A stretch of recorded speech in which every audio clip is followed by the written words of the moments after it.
नमस्कार दोस्तों, इस वीडियो में हम पढ़ेंगे चुनाव में पॉलिटिकल पार्टीज के द्वारा जो इलेक्शन के स्टार कैंपेनर्स होते हैं उनसे रिलेटेड क्या कायदे कानून तथा उनके लिए क्या नियम होते हैं। तो ये हाल ही में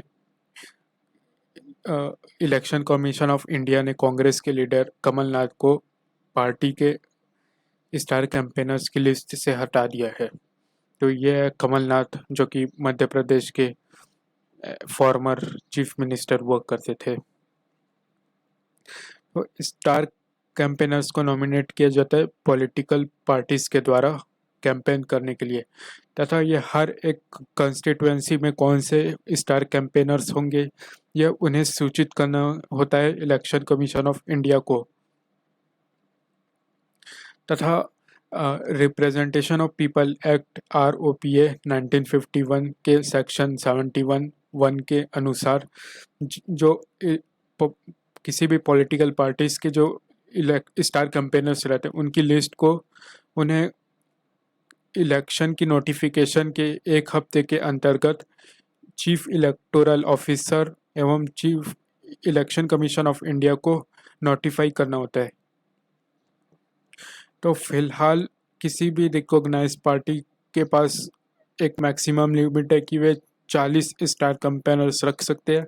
इसके अलावा unrecognised political parties 20 star campaigners रख सकती है।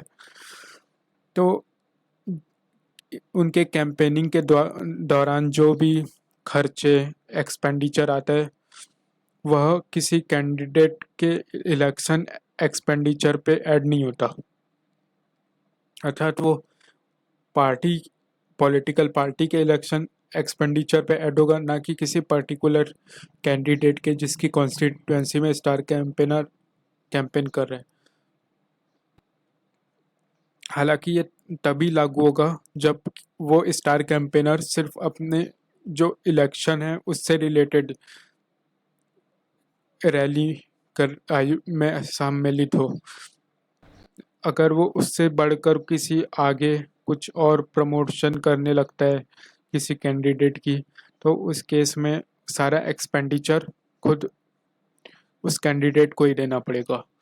और इसके अलावा अगर किसी रैली के दौरान स्टार कैंपेनर के साथ जो कैंडिडेट है कॉन्स्टिट्यूएंसी के वे या फिर उनके कोई एजेंट वो इस स्टार कैंपेनर के साथ अगर वो स्टेज साझा करते हैं, तो उस केस में भी कैंडिडेट को उस स्टार कैंपेनर्स का ट्रैवल का खर्चा एवं उनका जो भी एक्सपेंडिचर है वो खुद कैंडिडेट को ही बेयर करना होगा।